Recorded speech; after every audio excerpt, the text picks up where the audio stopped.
Aljamain Sterling is tired of being treated unfairly by Dana White and the UFC. But what did Dana do? Only a couple of weeks after Sterling defended his bantamweight title against Henry Cejudo, the UFC announced a title fight between Funkmaster and Sean O'Malley at UFC 292, without Sterling having fully signed on to it. Sterling said that he needed to do a few scans to be sure he was ready to fight. Some people took his words out of context and told Dana that the champ wasn't willing to fight. I was in the gym this morning working out. I got a call that Aljo said, you know who I got a call from? 3 guesses who called me today and said, Aljo sounds like he doesn't really want to fight. Aljo's one of those guys who just can't get out of his own way. One of those guys who can't get out of his own way? That's a very disrespectful thing to say, according to Sterling. You put me in this situation and you make it sound as if you want me to be the bad guy, tell me behind closed doors. I like to play a character. I'll be him. Let me be the character, but get me in on the joke. Let's get in on the joke together. But not when you're gonna keep doing this stuff and then making me look like I'm a bitch or like, nah, bro, you're not gonna keep doing that, dog. Like, out of here. Dana, get out of here with that. Nah. I've done everything the UFC has asked me to do, everything. Dana White responded by saying that if Sterling isn't ready to fight, the UFC would go ahead with an interim title fight. Well, first of all, I didn't hear what he said, number one. Number two, I'm not the one that went out and said if my body holds up when I'm promoting a fight. If you're not healthy, don't take the fight.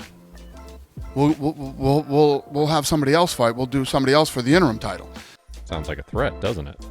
This is what Sterling tweeted after Dana's most recent interview about him. Quote, "For the record, I got nothing but love for Dana White, Hunter Campbell, Sean Shelby, and Mick Maynard. These guys gave me a platform to change my life. I'll forever be grateful for that, and I don't want that to ever be lost in translation."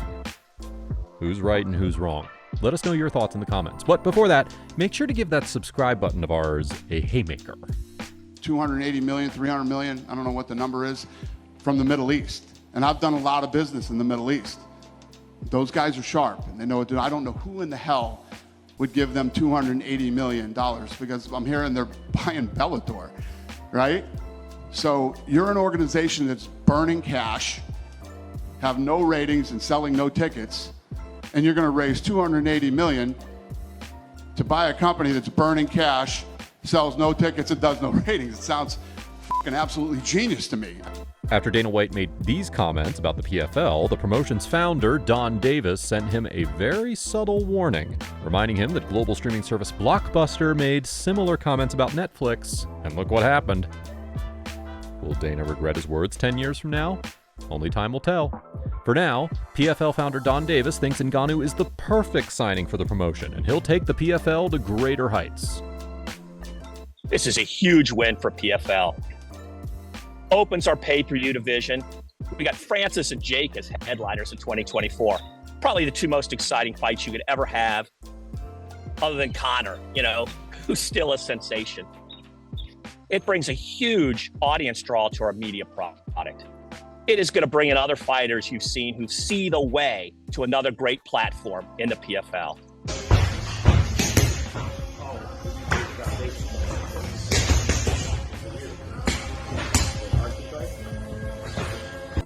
Does Nate Diaz's boxing look good in the video you just watched? Because many fans think if this is what he brings to the table on fight night, he'll get his butt whooped. Quotes, "Is he drunk, stoned, or both? He looks awful. Man, he looks worse than Joe Fournier." This fight's going to be incredibly easy for Jake, and then people will somehow still act surprised that a retired MMA guy who's never boxed lost again. Nobody really thinks he's beating Jake Paul, right? This is all a money stunt from bro. LOL. He's about to take his L and be much, much richer. Now, while we can't rule out the possibility of Nate Diaz winning, one thing's for sure. He's going to be paid really well. Jake Paul is a filthy rich social media star turned boxer, and he's making good use of his money. Most recently, he bought former Major League Baseball star Yadier Molina's Puerto Rico mansion for over $15 million. The 2-story property has 8 bedrooms, 8 full bathrooms, 2 half bathrooms, a fitness center, and a luxury pool. Apart from his recently purchased mansion, Paul also owns a boxing gym in Puerto Rico, where he often trains before his fights. Paul is training with the likes of Bo Nickel for his fight against Diaz.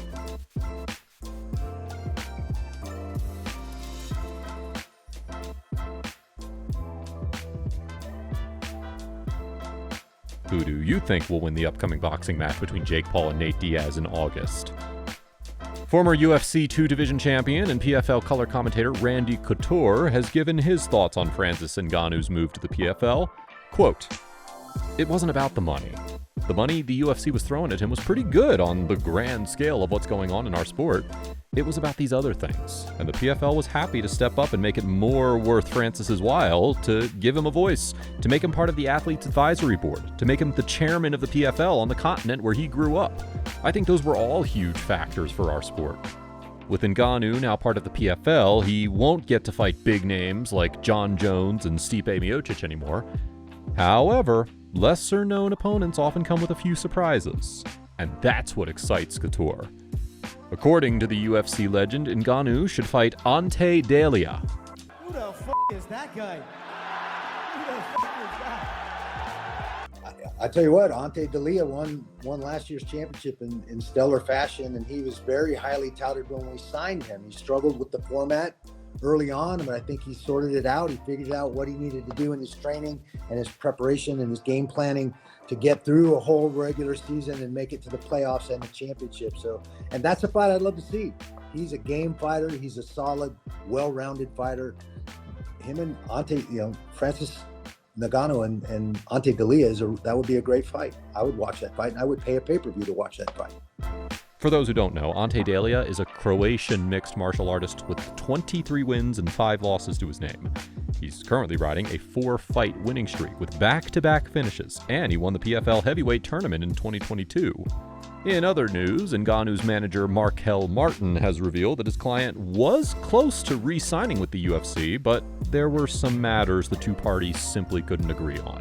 I thought it got very close. I wasn't a part of the conversations at, in the fourth quarter, if you will.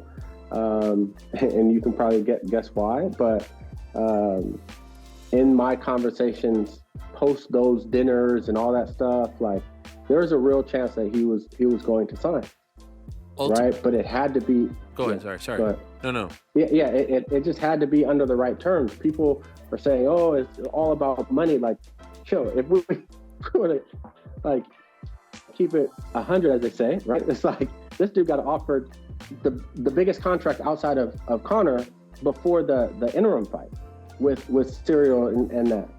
And he said no, because it wasn't about just like money. Will Francis Ngannou dominate everyone in the PFL? Let us know your thoughts in the comment section below. If you want to stay up to date with the latest happenings in the world of mixed martial arts, please subscribe to our channel and make sure to turn on your notifications. Thanks for watching, and we'll see you in the next one.